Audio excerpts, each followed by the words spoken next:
সৈয়দুল আনসার সাদ বিন মুআজ রাদিয়াল্লাহু আনহু সাহাবী রাসূল, যার জানাজায় রাসূল পাক সাল্লাল্লাহু আলাইহি ওয়াসাল্লাম বৃদ্ধাঙ্গুলের উপর দিয়ে বাদ দিয়ে চলতেছেন, অথচ কদম শরীফে কিছু লাগবে এই ধরনের কিছু নাই। সাহাবারা আশ্চর্য হয়ে গেলেন, কিরে রাসূল পাক সাল্লাল্লাহু আলাইহি ওয়াসাল্লাম কদম শরীফ বসাচ্ছেন না কেন? পা মুবারক বৃদ্ধাঙ্গুলের উপর বাদ দিয়ে চলছেন কেন? জিজ্ঞাসা করলেন, ইয়া রাসূলুল্লাহ আপনি এইভাবে কেন আছেন? বলে, ওনার জানাজায় এত বেশি পরিমাণ ফেরেশতা আসছে, এখানে পা রাখার জায়গা নেই। হযরত সাদ বিন মুআজ রাদিয়াল্লাহু আনহু ওনাকে দাফন করে আল্লাহর হাবিব ফাকাব্বারা ওয়া কাব্বারু কবরের পারে তাকবীর বললেন, সাহাবায়ে কেরামও তাকবীর বললেন, এবং আল্লাহর হাবিব তার দফন শেষ হওয়ার পর বললেন, ইস্তাগফিরু লিআখিকুম ফাইন্নাহু ইউসআলুল আন। এ আমার সাহাবারা, সাদ বিন মুআজ রাদিয়াল্লাহু আনহু জন্য তোমরা আল্লাহর কাছে ক্ষমা চাও। এখন ওনাকে প্রশ্ন করা হচ্ছে এবং কবরের যে ছাপ এটা হচ্ছে। এই বিষয়ে এত বড় জলিলুল কদর সাহাবী, এরকম বর্ণনা আছে যে ইনি সব দিক দিয়ে খুব সতর্ক ছিলেন, পেশাবের ব্যাপারে একটু অসতর্ক ছিলেন বলে এই কারণে, অথচ ওনার জানাজার মধ্যে হাজার হাজার ফেরেশতা এসেছে। বড় করে বলুন সুবহানাল্লাহ। আল্লাহর কাছে কত বড় মকবুল সাহাবী। এজন্য আমাদের উচিত এইসব ব্যাপারে সতর্ক থাকা। এই জ্ঞান আপনি স্কুল কলেজে ইউনিভার্সিটিতে পাবেন না, সেটা পাবেন এই মাদ্রাসায়। মা বাবাকে মানতে হবে, বড়জনকে সম্মান করতে হবে, ছোটকে স্নেহ করতে হবে। আজকে টাকা দিলে কত ছোট বাচ্চাকে টুকরা টুকরা করে ফেলতেছে কেন? সে তো নবীর হাদিস পড়ে নাই, মাল্লাম ইয়ারহাম সগীরানা ওয়ালাম ইউআক্কির কবীরানা ফালাইসা মিন্না। যারা ছোটদেরকে স্নেহ করলো না, বড়দেরকে সম্মান করলো না, তারা আমার উম্মতের অন্তর্ভুক্ত নয়। কিছুদিন পূর্বে আলীশহরে একটা ছোট্ট মেয়েকে যে তার কত টুকরা করছে, একবার হাঁটু পাইছে, একবার মাথা পাইছে, এইভাবে যে টুকরা টুকরা করলো, ওইটাও তো কোনো না কোনো মা বাবার ছেলে, আর ওইটাও কোনো মা বাবার মেয়ে। ওই ছেলেকে মা বাবা কি শিক্ষা দিল? এদের থেকে মুক্তিপণ আদায়ের জন্য একটা নিষ্পাপ মেয়ে, শিশু কন্যা, তাকে এইভাবে নির্মম ভাবে হত্যা করলো। এইসব কেন হচ্ছে?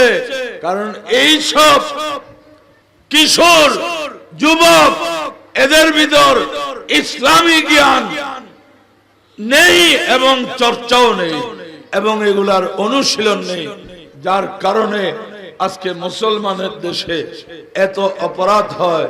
প্যারা হাজরিন, এই শিক্ষা প্রতিষ্ঠানগুলো আপনার প্রয়োজনীয় ভাষা জ্ঞান, ব্যাকরণ, গ্রামারের পাশাপাশি একজন মানুষকে মানুষ গড়ার জন্য যা প্রয়োজন হয় সেই শিক্ষা আর কোথাও পাবেন না। সেটা শুধুমাত্র পাবেন আমার প্রিয় নবী মুহাম্মদুর রাসূলুল্লাহ সাল্লাল্লাহু আলাইহি ওয়াসাল্লামের আদর্শে। কারণ আমার নবী ইবনু মাজাহ শরীফে বলেছেন, মা কিলা মিন কওলিন হাসানিন ফানা কুলতুহু। যত ভালো কথা বলা হয়েছে আমি রাসূল বলেছি। ওই মুকাম্মাল নিজামে হায়াত, ইসলামের কমপ্লিট কোড অফ লাইফ, যে ইসলামের প্রথম নির্দেশ হচ্ছে ইকরা, পড়ো, ইকরা, পড়ো। আজকে মুসলমানের ছেলেরা পড়াতে বিমুখ, মোবাইলের পিছনে ঘন্টার পর ঘন্টা চলে যাচ্ছে। এই ফেসবুকের যিনি আবিষ্কারক, সে নিজেই বলছে আমি এটা আবিষ্কার করছি মানুষের সময় নষ্ট করার জন্য। আমি পত্রিকায় পড়ছি, কি নাম না তার, হ্যাঁ, বুকারবার, নিজেই বলছে যে আমি ফেসবুক আবিষ্কার করছি মানুষের সময় নষ্টের জন্য। যে সময় এর পেছনে নষ্ট হচ্ছে শুধু তরুণ নয়, কিশোর নয়, এমনকি বয়স্ক মানুষও দেখলাম এটার পিছনে লেগে আছে। সময়ের চেয়ে মূল্যবান আর কিছু নাই। এই জন্য আল্লাহ কোরআনে পাকে সময়ের কসম করেছেন, ওয়াল আসরে ইন্নাল ইনসানা লাফি খুসর লাউমরুকা ইন্নাহুম ফি সাকরাতিহিম ইয়ামাহুন। मौला अली शेर खुदा हैदर कर्रार फातिह खैबर अली मुश्किल कुचा अली मुर्तदा करमल्लाह वजहुल करीम বলছেন, এ মুসলিম যুবকরা, ফলো কানা শাবাবু ইউবাউ বায়ান লা আতাইতুল মুবায়া মা ইউরিদু দিওয়ানে আলী। হযরত আলী রাদিয়াল্লাহু আনহুর কাব্য গ্রন্থ, সেখানে উনি বলছেন যৌবন কাল এটা এত গুরুত্বপূর্ণ, এটা যদি কোনো মার্কেটে বিক্রি হতো যৌবন কাল, আমি দরাদরি করতাম না, বিক্রেতা যেই মূল্য চায় সেই মূল্য দিয়ে আমি যৌবন কাল কিনে নিতাম। কিন্তু পৃথিবীর কোন বাজারে, কোন মার্কেটে হায়াত বেচা বিক্রি হয় না। মানুষ টাকা না থাকলে দাঁড় করতে পারে, টাকা না থাকলে কারো পকেট মেরে তার সমস্যার সমাধান করতে পারে, কিন্তু হায়াত এটা পকেট মেরে নেওয়া যায় না, দারু দারু করা যায় না।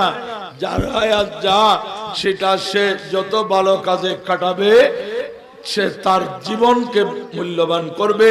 সেজন্য মুসলমানের বোঝা উচিত আমাদের জীবনের যে পারপাস কি এবং তার প্রয়োজনীয়তা কি, আমরা জীবনের উদ্দেশ্য কি, আর এই উদ্দেশ্য সিদ্ধির জন্য কি কি প্রয়োজন। টাকা পয়সা, গাড়ি বাড়ি, ধন দৌলত, মাল আসবাব, এগুলা হচ্ছে আমার প্রয়োজন, এগুলা বাঁচতে হলে প্রয়োজন হয়, মূল উদ্দেশ্য এগুলা নয়। মূল উদ্দেশ্য হচ্ছে আল্লাহকে চিনা, আল্লাহর ইবাদত করা। আল্লাহ বলছেন কোরআনে, ওয়ামা খালাকতুল জিন্না ওয়াল ইনসা ইল্লা লিয়াবুদুন। কিন্তু আজকের সমাজে মুসলমানের এমন কিছু মানুষকে দেখা যাবে, ওনার সকাল থেকে অর্ধরাত পর্যন্ত তার ব্যস্ততা দেখলে মনে হবে আল্লাহ তাকে শুধু ব্যবসা বাণিজ্যের জন্য বানিয়েছে।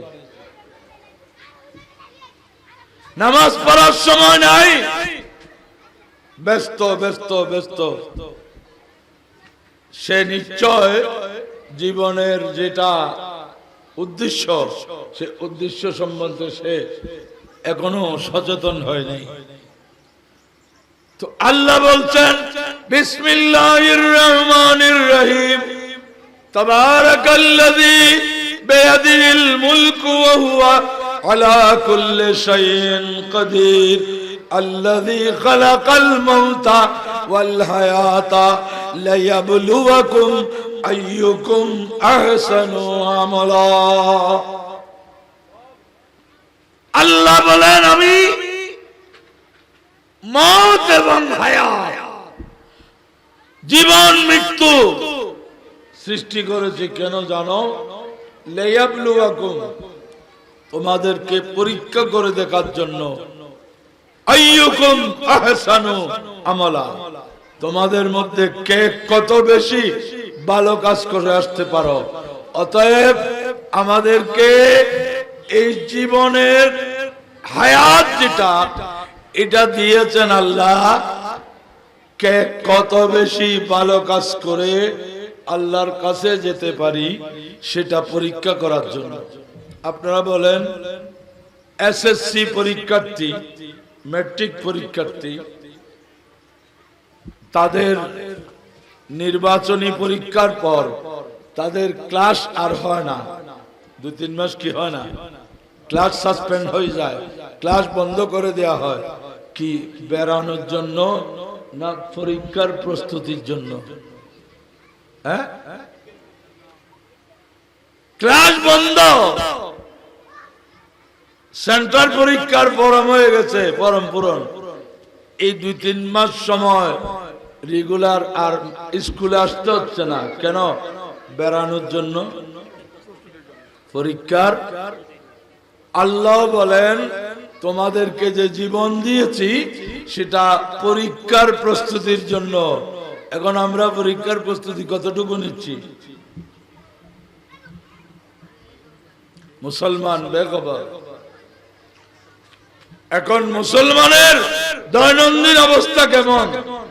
দিন লহো মে কোনা তুঝে, রাত সুবে তক সোনা তুঝে, খৌফে খুদা শর্মে নবী ये भी नहीं वो भी नहीं, सलातुन या रसूल अल्लाह अलैकुम। दिन लहू ने कोना तुझे, सारा दिन আড্ডা মেরে খেলাধুলায় দিন চলে যাচ্ছে, রাত সুবে তক সোনা তুঝে, সারা রাত ঘুমাচ্ছে। खौफे खुदा शर्मे नबी ये भी नहीं वो भी नहीं, আল্লাহর কাছে জবাবদিহি করতে হবে সেই ভয় নাই। নবীকে মুখ কেমনে দেখাবে সেই লজ্জাও নাই। এই অবস্থা হয়েছে আমাদের। এখান থেকে মুক্তি পেতে হলে আমাদেরকে ওই শিক্ষা অর্জন করতে হবে যেই শিক্ষা আসলে মানুষ তৈরি করে, পশুকে মানুষ বানায়। সুবহানাল্লাহ। ইনসান মানুষ রক্ত মাংস চর্বির সমষ্টির নাম নয়। আরেফে রুমি জালালউদ্দিন রুমি মসনবী শরীফে বলছেন, আদমিয়ত লাহমু শাহমু পুস্ত নিস্ত, আদমিয়ত জুজ রজায়ে दोस्त निस्त, सलातुन या रसूल अल्लाह अलैकुम। बोले मानवता की आदमियत, आदमियत लाहमो शाहमो पोस्त निस्त। इंसान মানুষ রক্ত মাংস চর্বি আড্ডি এগুলোর সমষ্টির নাম নয়। আদমিয়ত জুজ রেজায়ে দোস্তি, আদমিয়ত হচ্ছে সর্বদা আল্লাহর সন্তুষ্টির জন্য প্রস্তুত থাকা, এটাই হচ্ছে ইনসানিয়ত। রুমি আরো বলছেন, ই কেমি বি নি খেলাফে আদম, যেই মানুষের মধ্যে মনুষ্যত্ব নেই, নিস্তান আদম গেলাফে আদমান, এটা মানুষ নয়, মানুষের কবর, মানুষের খোসা, যার মধ্যে মনুষ্যত্ব নেই।